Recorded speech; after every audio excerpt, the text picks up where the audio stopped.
નમસ્કાર મિત્રો, એજ્યુસ્પાર્ક ગુજરાતમાં આપ સર્વેનું હાર્દિક સ્વાગત છે.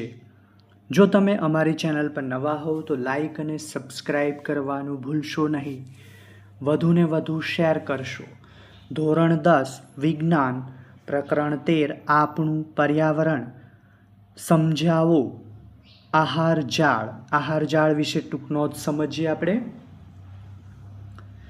સજીવો તેમની ખોરાકની જરૂરિયાત માટે એકબીજા પર આધારિત હોય છે, જેથી તેઓ આહાર શૃંખલા બનાવે છે. પ્રાણીઓના આહાર સંબંધો સીધી શૃંખલા સ્વરૂપે સમજાવી શકાતા નથી. અહીંયા તમે આકૃતિ જોઈ શકો છો આહાર જાળની.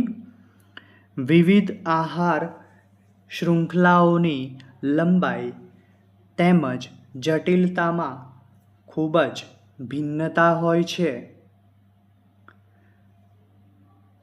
પ્રત્યેક સજીવ 2 અથવા વધારે પ્રકારના સજીવનો ખોરાક તરીકે ઉપયોગ કરે છે તથા અનેક પ્રકારના સજીવોનો આહાર બને છે.